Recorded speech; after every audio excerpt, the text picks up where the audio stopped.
বিসমিল্লাহির রহমানির রহিম। সবাইকে শুভেচ্ছা জানিয়ে আমি আবার অনলাইন ক্লাস শুরু করছি।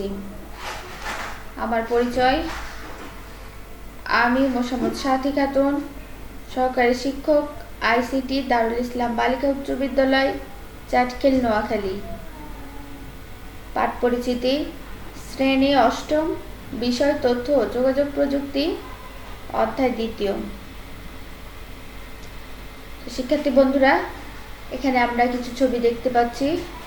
এখানে তোমরা কি জানো এই ছবিগুলো আমি এখানে কেন ব্যবহার করছি?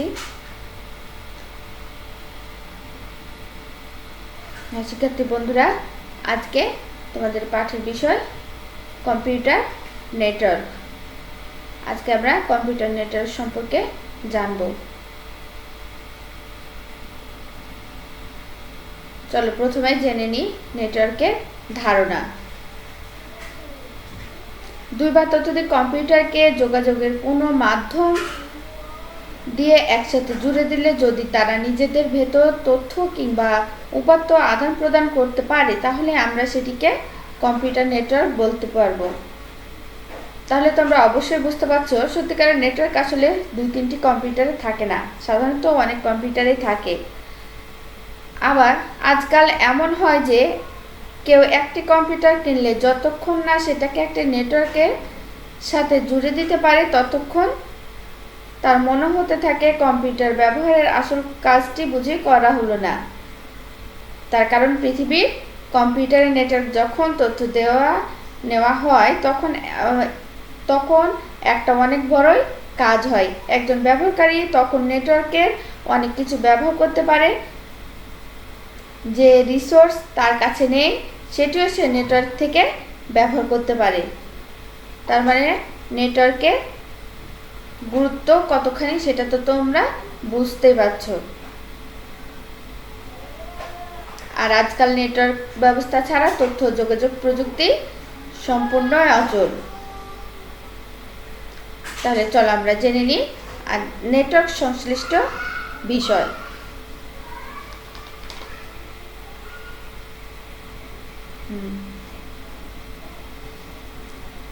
নেটওয়ার্কের পুরোপুরি ধারণা পেতে হলে নেটওয়ার্কের সাথে সম্পর্ক রয়েছে এরকম কিছু যন্ত্রপাতি সম্পর্কে অবশ্যই আমাদের জেনে নিতে হবে।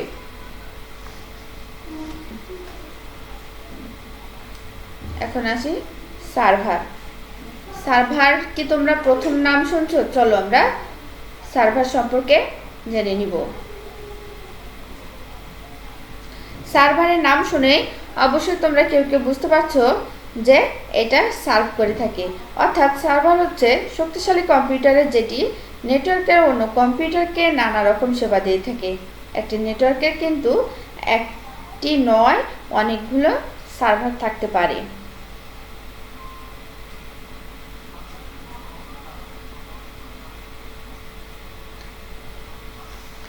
মিডিয়া, যে বস্তু ব্যবহার করে কম্পিউটারগুলোকে জুড়ে দেওয়া হয় সেটা হচ্ছে মিডিয়া। যেমন বৈদ্যুতিক তার, কোয়াক্সিয়াল তার, অপটিক্যাল ফাইবার ইত্যাদি মিডিয়া হতে পারে। কোনো মিডিয়া ব্যবহার না করেও তারবিহীন মিডিয়া থাকতে পারে, যেমন ওয়াইফাই। ওয়াইফাইয়ের মাধ্যমে কম্পিউটারের নেটওয়ার্ক জুড়ে দেওয়া হয় এবং নেটওয়ার্কিংয়ের সকল সুবিধাই আমরা পেতে পারি।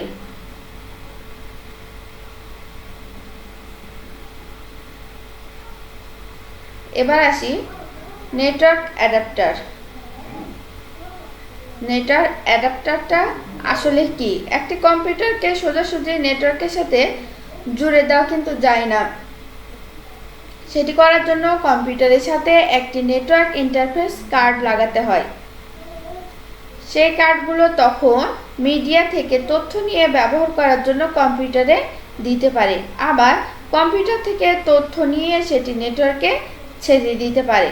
তাই নেটওয়ার্কিংয়ে নেটওয়ার্ক অ্যাডাপ্টারের গুরুত্ব অনেকখানি।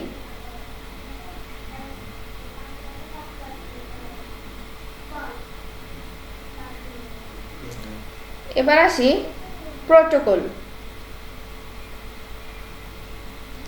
ভিন্ন ভিন্ন কম্পিউটারকে একসাথে যুক্ত করতে হলে একটি কম্পিউটারের সাথে অন্য কম্পিউটারে যোগাযোগ করার জন্য কিছু নির্দিষ্ট নিয়ম মেনে চলতে হয়। এসব নিয়ম মেনেই তথ্য আদান প্রদান করা হয়ে থাকে। যারা নেটওয়ার্ক তৈরি করে তারা আগে থেকে ঠিক করে নেয় কোন ভাষায় কোন নিয়ম মেনে একে কম্পিউটার অন্য কম্পিউটারের সাথে যোগাযোগ করতে পারবে। এই নিয়মগুলো হচ্ছে প্রোটোকল। ইন্টারনেট ব্যবহার করার জন্য প্রোটোকল হলো হাইপারটেক্সট ট্রান্সফার প্রোটোকল, এর সংক্ষিপ্ত রূপ HTTP।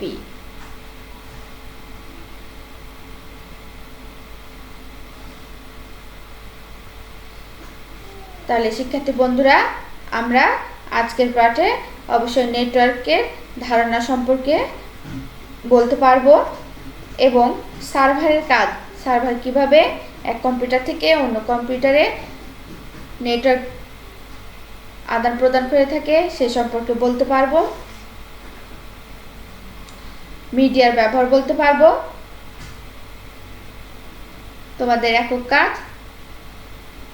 ইন্টারনেট ব্যবহারকারী প্রোটোকলের নাম বলো।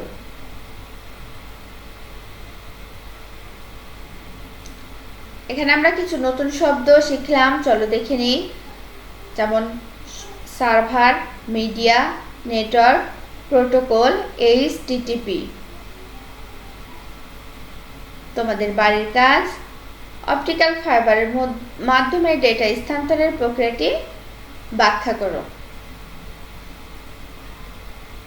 কিভাবে অপটিক্যাল ফাইবারের মাধ্যমে নেটওয়ার্ক আদান প্রদান করা যায়। তো শিক্ষার্থী বন্ধুরা, আজকের ক্লাস এই পর্যন্ত। পরবর্তী ক্লাসের শুভেচ্ছা জানিয়ে আমি আজকের ক্লাস এখানেই শেষ করছি। সবাই ভালো থাকো, সুস্থ থাকো, আল্লাহ হাফেজ।